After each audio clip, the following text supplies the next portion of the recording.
So I put the presentation together in the same format as the whole symposium. So I've broken it into 3 parts under thinking, making, and matter. I've also tried to make a presentation which is in dialogue with the wonderful catalogue, which is available from the museum. And I've taken some quotes from in here to kind of really draw out the relationships between my work and Jasleen's work, because although not obvious, with some very different backgrounds, Jasleen is a former jewellery maker that doesn't make jewellery, and I'm now a former graphic designer that doesn't really do graphic design anymore. I see a lot of overlaps in the way we think and the way we work, and maybe that's to do with this fact that I'm kind of also quite anti-label. So some of those notions we just spoke about are probably best explained through the work that I'll show you this afternoon. So this is my life in logos. I just thought I'd set a quick context and a flag of kind of my point to come in here today. So I was born in Wales in 1976. And like a lot of people of that generation who enjoyed art class, I went to a careers teacher. We used to have careers teachers back then. The careers teacher, the method of choice was to ask you your favourite subject and then translate that in a little book of what you could do as a career. So I said art was my favourite subject, and they were like, well, that's not a career, that's a hobby. So they looked in their book and they saw a match on graphic design. So I was told to be a graphic designer, and kind of quite unquestioning at that point, I thought, OK, I'll do that.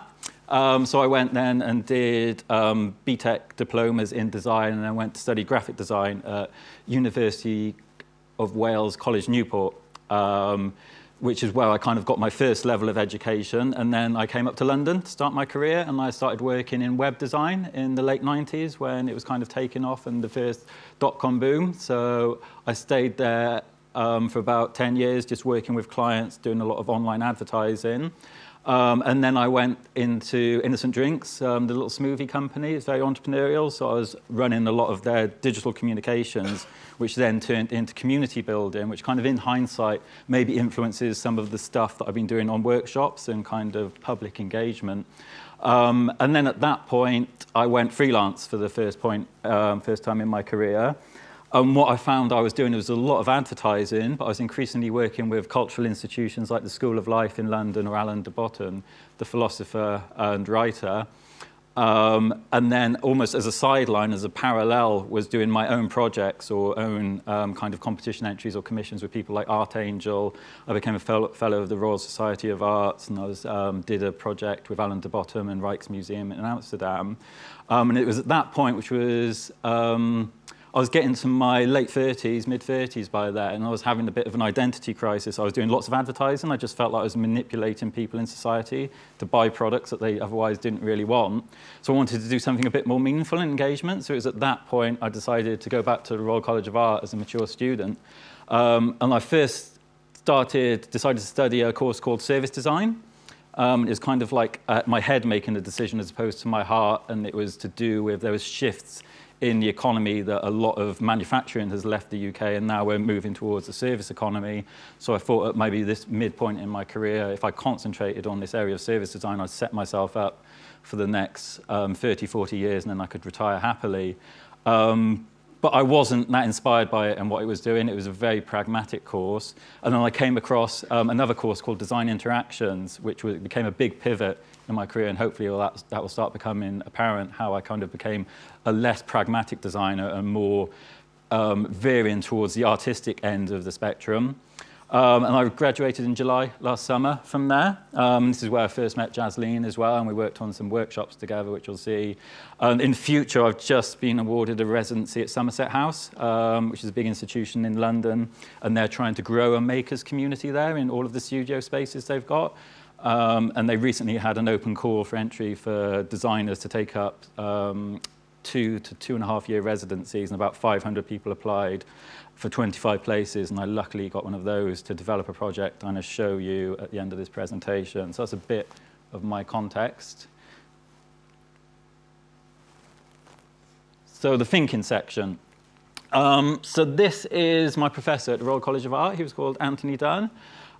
Really intellectual, interesting, and great human being, and kind of like Jasleen was saying with her professor Hans, really influenced my work and the kind of trajectory of my work. He's now left the Royal College of Art. He's in Parsons School in New York. That's him with his partner, Fiona Raby, who he teaches with as well. She taught me at Royal College of Art at the same time. They've got a design practice called Dunn and Raby, and they've won an award there, an MIT Media Award for contribution to design. So they're quite a high-profile pair in academia. But they kind of introduced this concept of critical and speculative design, which we were questioning earlier. What does that actually mean? So this is kind of the explanation of it, and this is what sold me into it. So this is what was written on the Royal College of Art website for applications. So in design interactions, we explore new roles, contexts, and approaches for design in relation to the social, cultural, and ethical impact of existing and emerging technologies. Projects which are often speculative and critical aim to inspire debate about the human consequences of different technologies and futures, both positive and negative. Students design for the complex, troubled people we are rather than the easily satisfied consumers and users we are supposed to be. And it was particularly that end line which inspired me, because that's what I thought design was before that point, and that's kind of what I was being taught in that other course, service design, that consumers are meant to be easily pleased and satisfied, and it's all very kind of straightforward to make things for these people, but actually we're all very complicated human beings, and there's a lot of stuff going on within us, and we should consider that as much as we do this notion of user or consumer. So a great example of that, this isn't my work, this is a previous graduate, and they made a superstitious money fund. So it was an investment fund which operated on the stock exchange, but it operated by investing in stocks and shares based on auspicious dates and events. So it was to do with the full moon calendar, number 8 in the calendar when we reach the 8th day, with that being an auspicious date in the Chinese and Eastern calendar. And it was entirely ruled by all of these very kind of illogical, mythical events, and it operated in the same kind of way as a normal fund would do on the stock exchange. And it was made to highlight kind of how, at the same time, we're very logical and markets operate in very logical ways. As humans, we're very illogical and we're kind of very auspicious, and we look to things like tarot cards or kind of horoscopes and lots of other things of kind of we've become part of our culture over time. And when you put these two things together, you can kind of expose the contradictions between them, but also the, how they sit together sometimes. So this I see relating to kind of Jasleen's exhibition, and particularly the slide we saw earlier of the shoe and the flip shop melded together, and this word I can't pronounce. How do you pronounce it? Scaveda.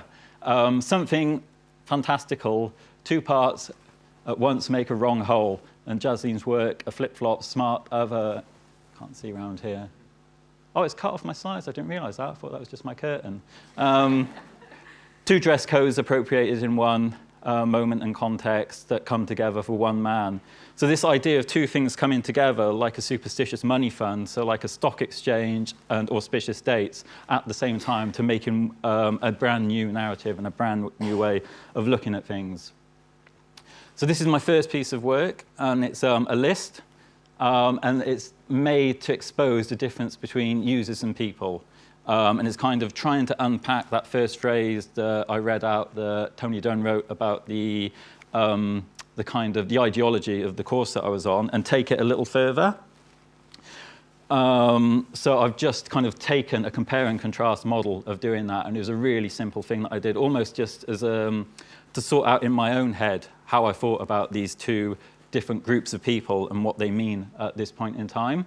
So I'll just highlight a few of them rather than reading all of them out. So as users, we're meant to be logical and predictable, whereas as people, we're superstitious and romantic.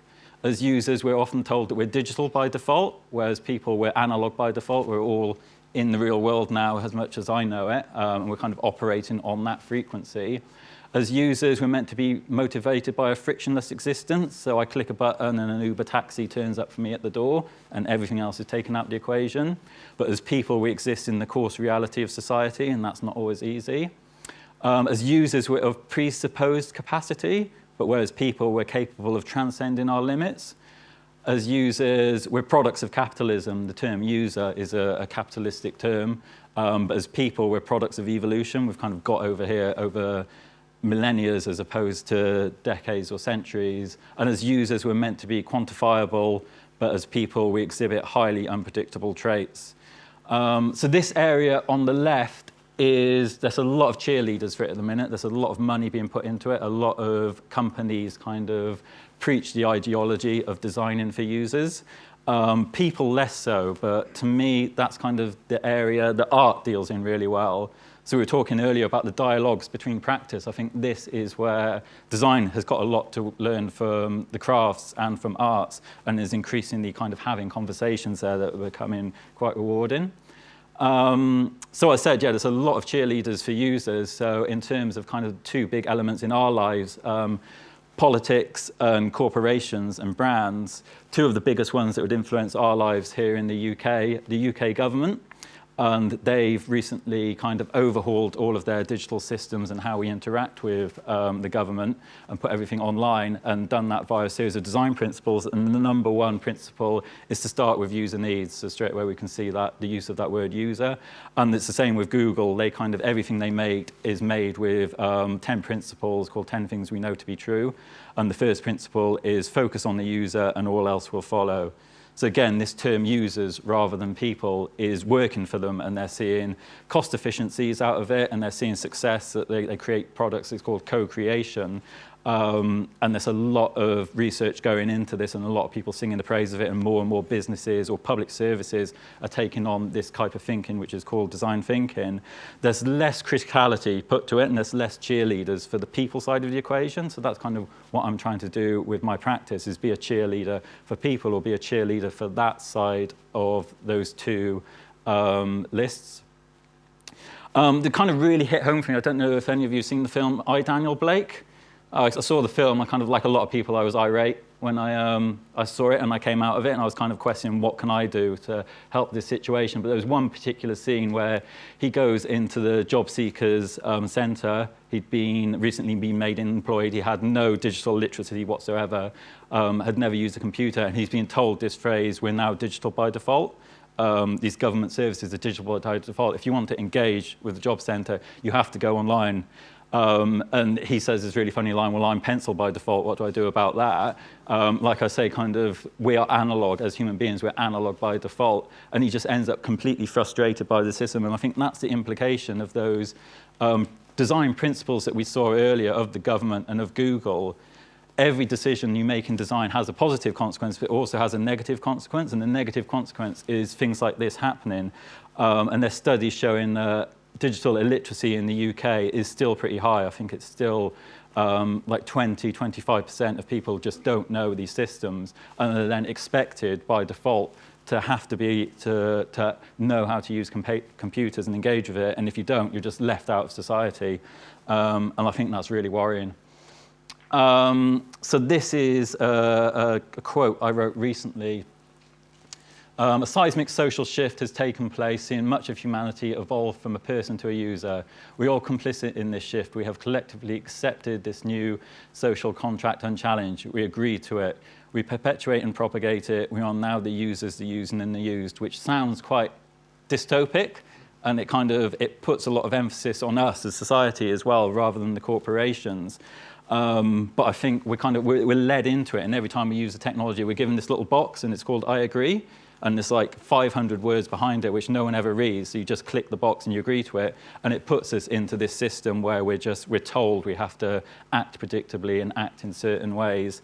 And this system becomes like we're all users, using or used. And it's a very exchange-based economy based on digital information we generate. So how we change that. So I showed this piece of work earlier, the list I made. I put that up on Twitter. And just kind of questioned it. And a lot of people that follow me on Twitter are also my peers and fellow designers. So I was asking them, do you design for users? Do you call people users? Do you make things sell things to users? Are you a person or a user? And kind of asking the people reading it to see which side of that list they would put themselves, or would they aspire to be on. And I think if you're kind of a rational human being, you'd probably aspire to be on the left as opposed to the right. There's not that kind of attractive, the right side of things. It's quite robotic. And I put a lot of things on Twitter, and not a lot of them get picked up. I haven't got that much influence, but this one started to get shared quite a lot. And you can see here by the retweets and the likes, I normally just get 2 likes a week or something like 1 retweet a week. But this one really started to kind of generate interest. And it started to break down as well some of the criticism that's kind of directed at the area of work that I do in speculative or critical design. It seemed to be quite an elitist area. But this kind of list I made started to kind of cross boundaries, and I got a tweet back from a student in Mumbai who was writing her thesis on this area, who just came across it and was saying like how it basically reflected everything that her thesis was about. And if only she found it earlier, she would have been able to reference it. And then another designer, a Japanese designer, who is actually a graduate from my course as well, came across it, and he's translated it into Japanese, because a lot of his followers are in Japan, and then redistributed it there, and it started to pick up a new following there. So kind of in terms of the dissemination of this thought, I find this quite interesting, but it's also, to me as a practitioner, it kind of validates that it might be an interesting thing to start investigating and start to draw more of my work into, because it seems a lot of people agree with this, or are also feeling the same kind of the criticality towards this term user, or towards how designers are always now told to design for users. So that's the thinking part of it. That kind of shows kind of a bit of the background of the cognitive side of my work and what it's dealing with. So now I want to deal with this, the term making. And I'll probably be quite transparent about this in that I'm not a very good maker. I haven't got that many good craft skills with my hands. So I think that's maybe why I became a graphic designer. Everything that I was making was kind of done via computers and the screen. So that was my aesthetic, was kind of like what lives on the screen as opposed to what lives in the real world. But when I got to the Royal College of Art, and everything is a bit more tangible, because you're basically designing, you're there for 2 years to do a final show, and people go to see kind of physical things at this final show. So I started to try and explore what the term making actually means, or could mean to me as someone with not that many good craft skills. So this part as well of the catalogue and Jasleen's work and the idea of tending to something. She's always worked as an educator and facilitator, but during this time, she has developed a new understanding of how different parts of her practice are interconnected. She and I share a feeling that work is often most exciting when it springs from relationships and encompasses more distributed ownership, the artist as an initiator rather than as a sole author.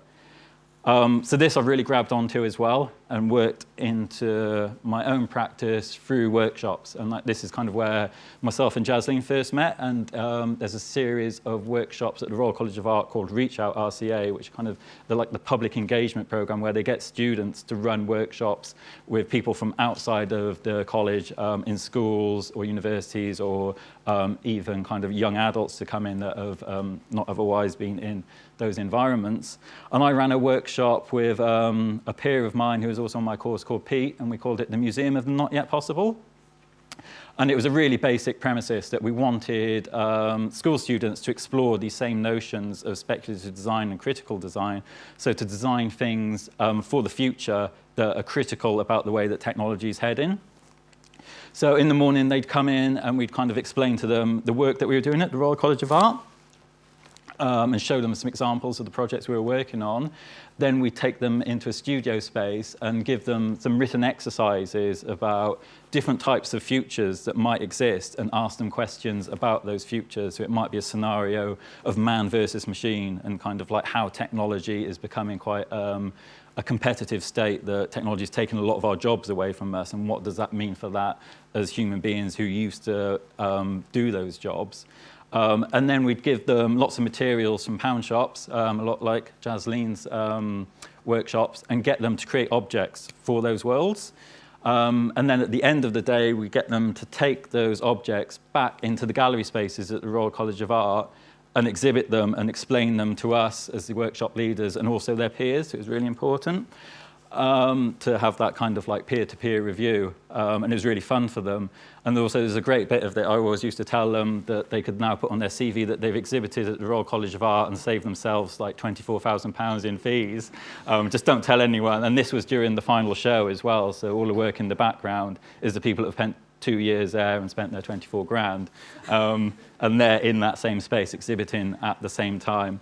But it was really rewarding for me as well to kind of explore the process of making. And we were talking about this morning, how at the minute in crafts, arts, design, everything, it seems to be so solution and kind of endpoint focus. It's kind of the final object that you make is shown and kind of critiqued or evaluated, but the point in getting there is kind of, it's just lost in the ether, whereas that's probably the most interesting part of it, or the more important part of it.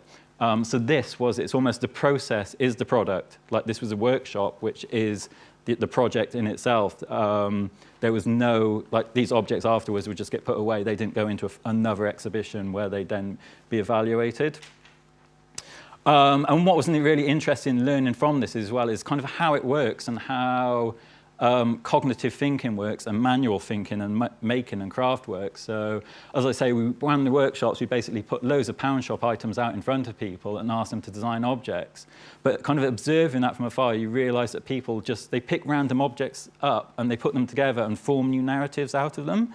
And it became a really interesting kind of case study in how people apply their thought and apply making to creating new narratives, and how actually it is quite easy, that it's not, as I said earlier, it's often critiqued, the area that I work in as being really elitist. Anyone can do it in many ways. So this one you see here now, this was the workshop I did with Jasleen, so she's in the background of some of these photos, and this was an older group, so they were in degrees in another college studying design at that point, so they'd come to the Royal College of Art to see kind of how postgraduate design works, or how the Royal College of Art works.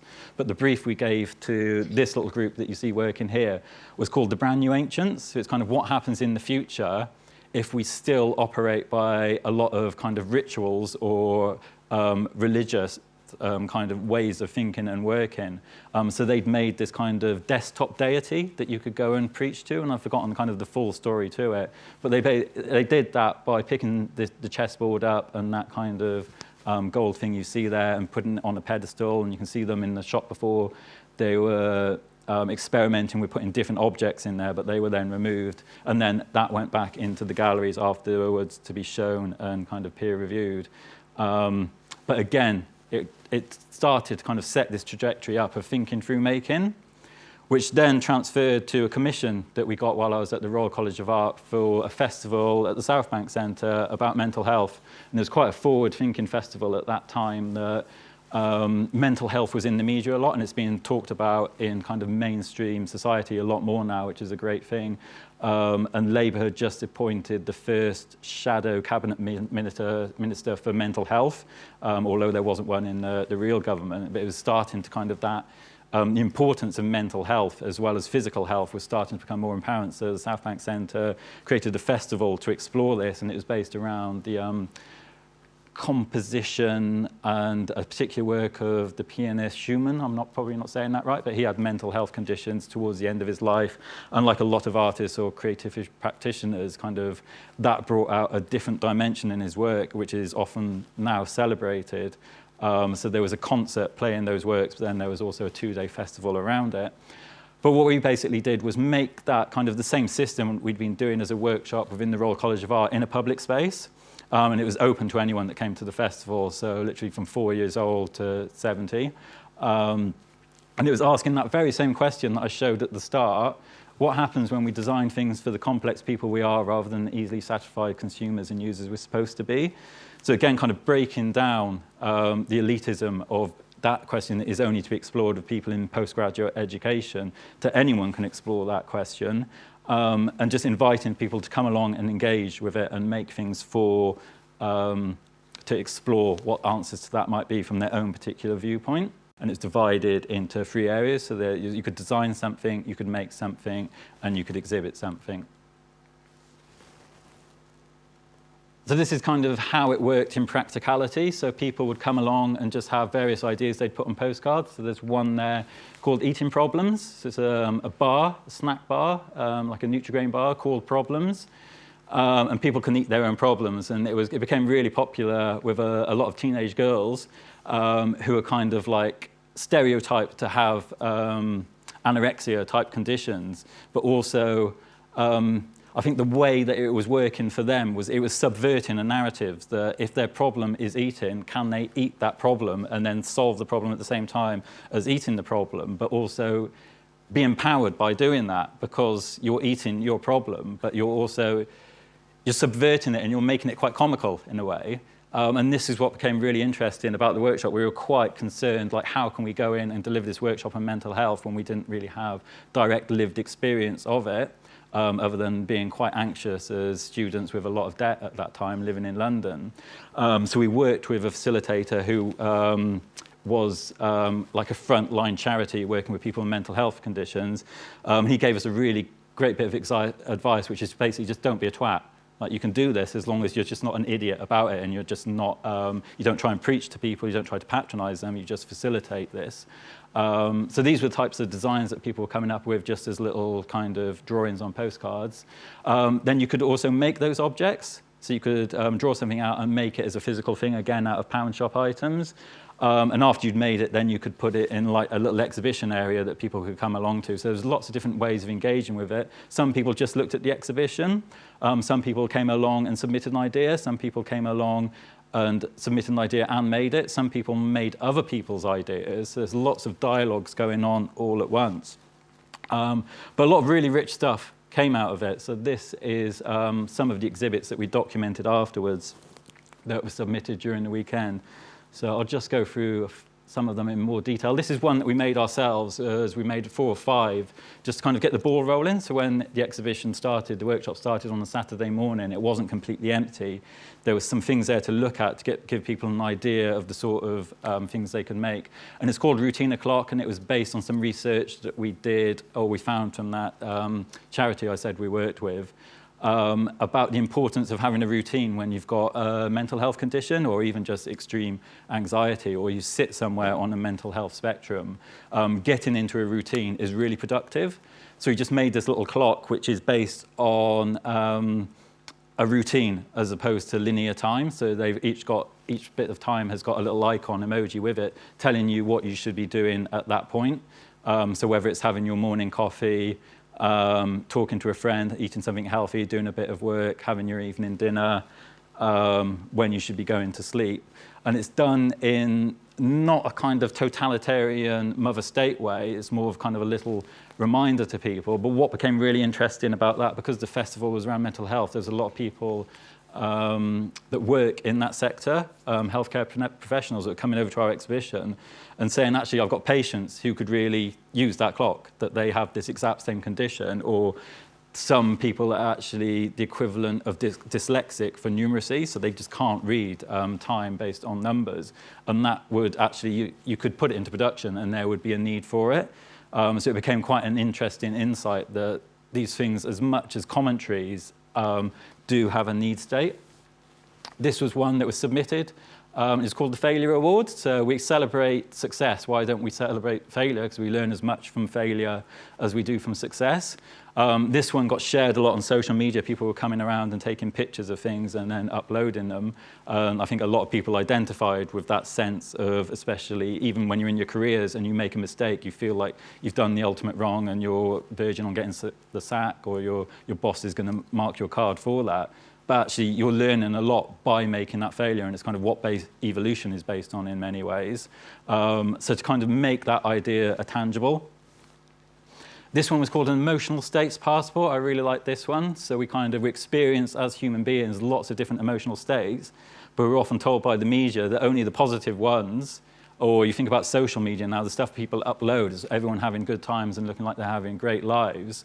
But actually, to be a real human being is to live on a whole spectrum of emotions. So if you had a passport that you could stamp for experiencing those certain emotions and becoming a full kind of holistic human being. This one was really interesting. It was submitted by a child. I think maybe she was 4 or 5. She was really sweet. And she's made a chill-out room for people that are feeling stressed out.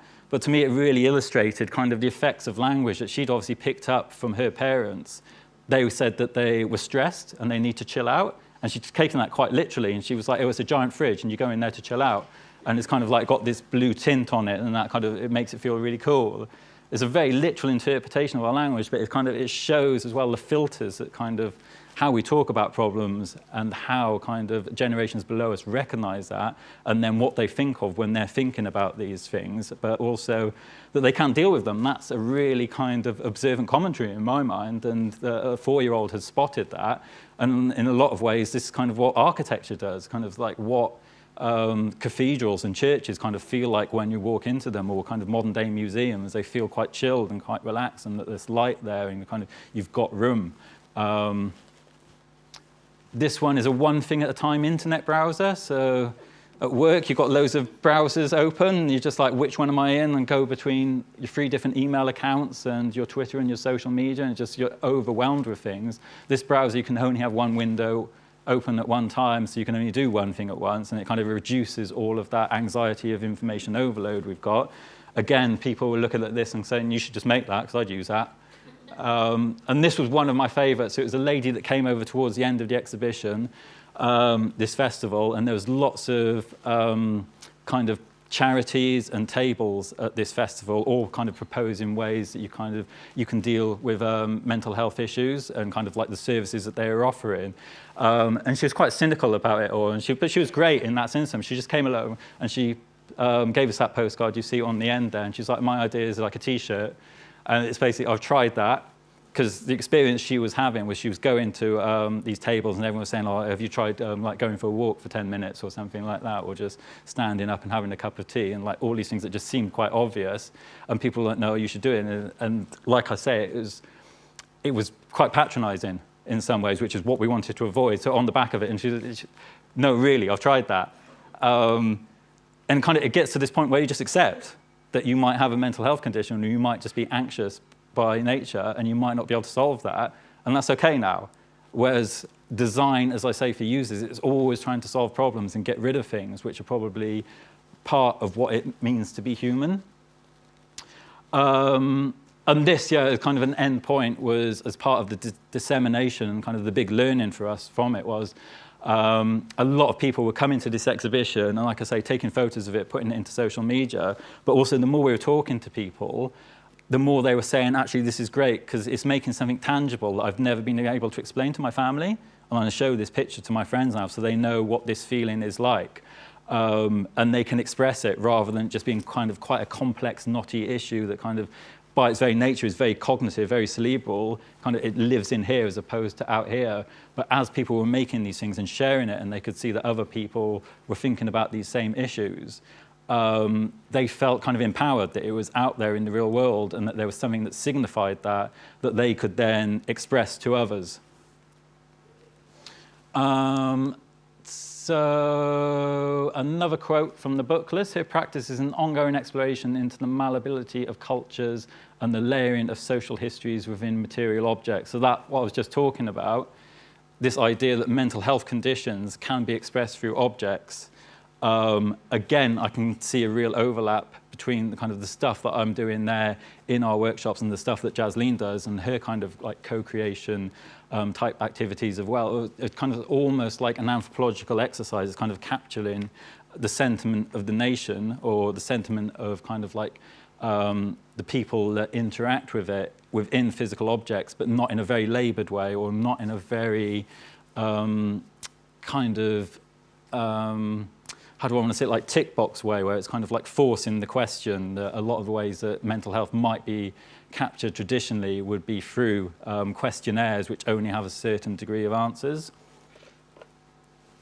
How am I doing for time? Oh, cool. So matter.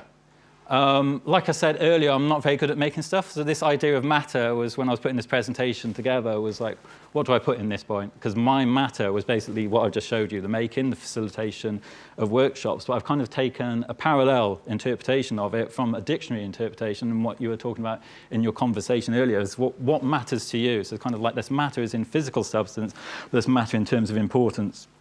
So definitions of matter, physical substance in general as distinct from mind and spirit, a subject or situation under consideration or to be important or significant. So it's those latter two that I'm concerned with and that I want to talk about a bit more now. So this is what matters to me at the minute, and this is kind of where I'm going to put the focus of my practice for the next 2 years, is really, as I say, kind of championing the right-hand side of this equation, because there's a lot of people working on the left, there's a lot of money being put into that. I think this idea of a kind of like our more complicated self, our more complex self is really underserved, and it's getting almost to quite a dangerous point at the minute, especially with new generations that are being forced into digital systems, and it's affecting their relationships not only to each other but to the world, is going to become quite consequential soon, if not already. So the way that I'm dealing with that is to be quite ambitious and to take on Google. Yay! So it's TED versus Google. So I've created this entity called ELSE, and they make alternative search engines. So it's doing what Google do with their search engine, but in a different kind of alternative guise. So the one sentence elevator pitch for it is, ELSE evolved nonlinear search engines that help us to practice deeper critical thinking, explore divergent thinking, and navigate post-truth uncertainty. And it's a proper David versus Goliath fight. So it's me, I've got no employees, versus Google, who've got, at the last count, 57,000 employees worldwide. That was 2015. They've probably got a few more by now. I'm carrying about £10,000 worth of student debt. Google have got, I've forgotten what it is, like 10 billion in revenue. But on my side, I've got the founder of modern Western philosophy, Socrates. And on Google's side, they've kind of got a lot of engineers who traditionally engineers the phrase to a hammer, everything looks like a nail. So they're really solutionist. And they've got a lot of problems coming up.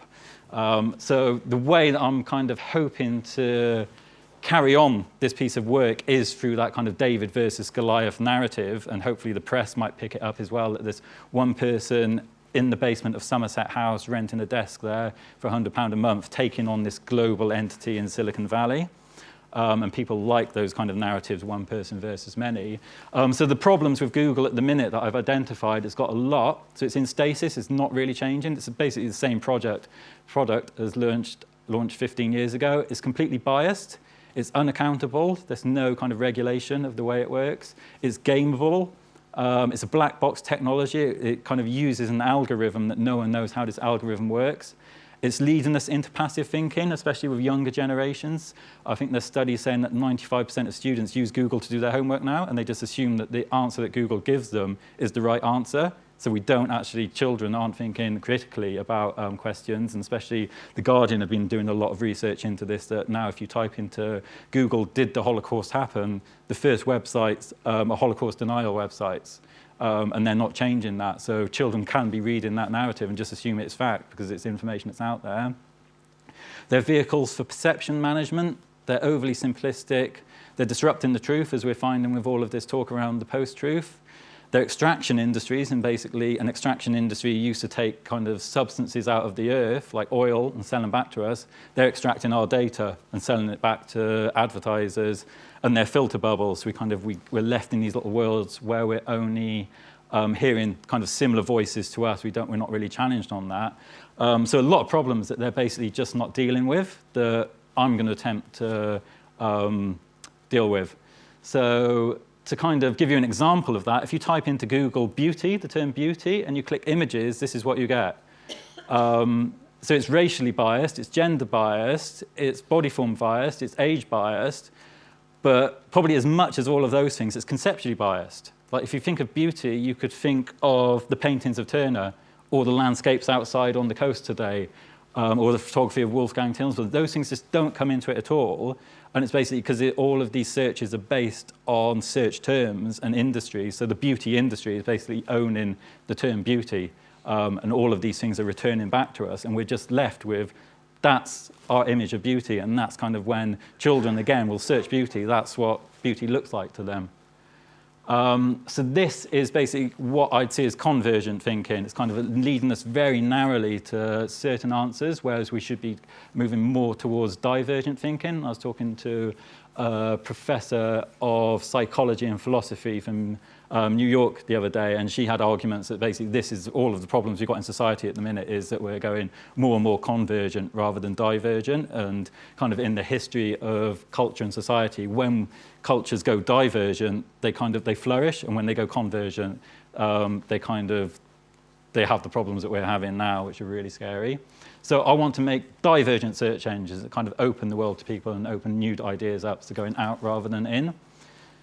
So as I said, I've got the founding father of modern philosophy on my side, Socrates, and the principle of Socratic Question. And so I make search engines, and they're basically the only difference to normal search engines is rather than having one search button, they've got many. So this is Socrates as a search engine, and it takes his principle of questioning our questions and using that as an investigative method. So when we ask a question, we can ask it from lots of different viewpoints. So we could seek clarity on it, we could challenge our assumptions upon it, we could view evidence upon it, we could explore alternatives, or we could consider implications. So again, it's probably best illustrated through example.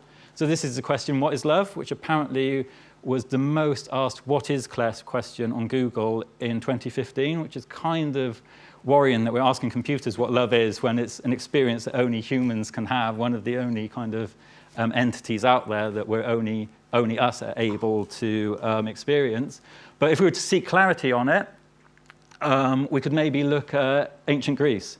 And ancient Greece had dozens of terms for love, from eros to agape, to pragma, so kind of love for everyone, long-standing love, love of self, love of child, deep friendship. So we could explore what people, big philosophers, and what culture has already dealt with. If we were viewing evidence, we could maybe look at the biological basis of love and kind of it as an evolutionary tool. Exploring alternatives, we could maybe people have challenging the notion of love. Is it an emotion, is it an expression, is it an impression, an affirmation, hallucination, or fabrication? Particularly the hallucination, the idea of love as a mass hallucination is a really interesting area to go into when you're in the grips of love and it feels like a very physical entity. Or the implications of love. What physical effects does falling in love have on us? What kind of neurological and chemical responses do we have on it? They're actually measurable by science, and you can prove that actually are there. So again, kind of lots of different ways of exploring it. Rather than Google, you type it in, and you get the 80s song by Halliday, What is Love? Do anyone remember that one? So very singular again, very kind of convergent. Or Brexit, so it can then enter the political realm as well. So seeking clarity on Brexit, we can look at the mechanisms of how Brexit might happen and what we know and what we don't know about that. Or alternatives to it, the soft Brexit. So I did this a while ago before soft Brexit and hard Brexit was decided. Or probably more importantly, the implications of it. So after the Brexit vote, it was found that everyone then went to type into Google, what is EU? So after we decided to leave, then we wanted to know what it actually was. Maybe if we consider that beforehand, what some of the implications of it might be. So the rise in hate crime went through the roof after Brexit. So you can look at that as an implication which could have been considered beforehand, or even now in kind of the context we have here today, the effects it's had on museums, and the head of the V&A quitting because of this, and kind of like the effects it's had on cultures, that the leaders in those areas are just so dismayed about what the future is going to look like of cultural institutions outside of Europe, where they can't have those dialogues or those exchanges, in even like exchanging objects is going to be, and collections between museums is going to be stunted. That we could have looked at all of that ahead of time just using this Socratic method. So that's kind of like the lead product that I'm trying to make at the minute, to kind of prove this point and kind of highlight the issues with Google itself. But I've also seen that it's not singular just to thinking about Socrates and philosophy. You can apply it to lots of different things. So I've made a speculative arm to this new entity, this brand I'm calling Else as well, which makes lots of different, or proposes lots of different search engines, and I'm calling it modes of thinking. So it's kind of like Berger's ways of thinking, lots of different ways that we can think about how we answer questions and relationship between a question and an answer. So I'll take you through a couple of examples. So we could have a search engine which basically critiques Thatcher's notion that there is no alternative from the 80s, which is basically still going now, and Reagan endorsed that as well. So there's no alternative to neoliberal capitalism. It's the only way that a society can function in, and we just have to absorb that that that's the only way that we can answer questions now, and that's the only way we can solve problems, is to create entities that work within that framework. But there are alternatives. People live by them every day. There's societies out there that can happily exist without the financial trade or being part of global economies. So we can answer questions on that level. So you could have a search engine which just splits those two things apart. Or you could do it on gender bias. You could have a search engine which shows you content which is authored by a male or by a female, and kind of very literally split between those two things. And I think this is really prevalent. Some of the research I was doing into this, if you think of Wikipedia, there's a page on there called Gender Bias on Wikipedia, which highlights the fact that all of the content on Wikipedia, 90% of it is authored by men, 9% is authored by women, and 1% is authored by people who identify as transgender. So kind of, we were talking about this over breakfast this morning, kind of how do you switch this ongoing kind of cultural bias that men define narratives of things and define history, and are often the ones that have got the microphone and kind of define how we operate in this world. So just by having that basic split, so you're conscious of it, or you could literally decide, I just want to read the news that's written by female authors, and that's how I want to kind of absorb information from now on, and maybe then do compare and contrasts.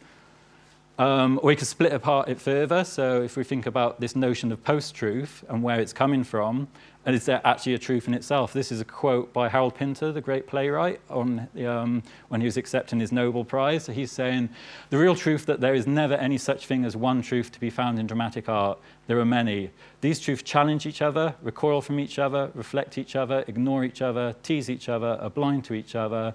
Sometimes you feel that you have the truth of a moment in your hand and then it slips through your fingers and is lost.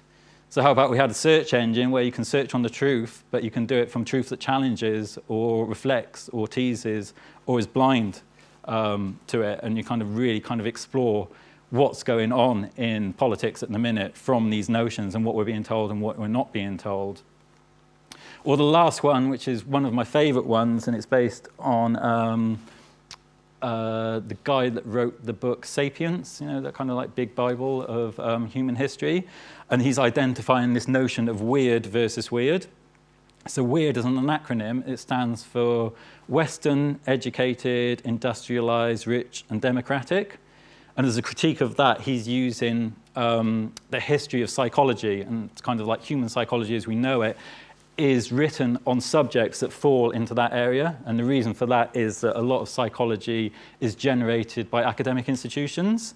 So it's generated by professors, and they conduct their experiments on their classes a lot of the time.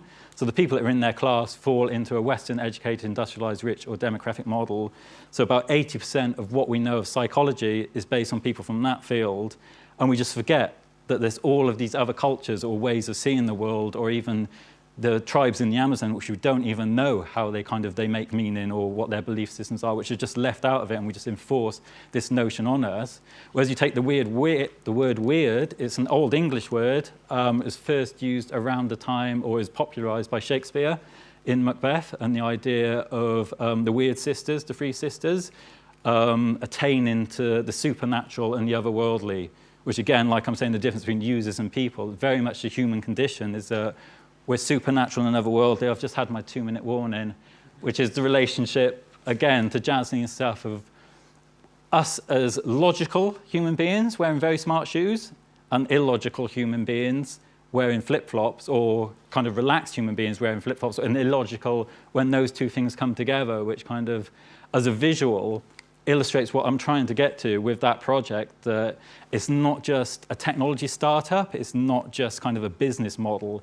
it's an artistic practice, and it's kind of, I found that artists now, they don't really put their practice into the online space. It's become a really kind of pragmatic space, and artists aren't operating in that area. So what happens when an artist does try to create something in there that kind of deals with these notions and these really poetic appreciations of what it means to be human?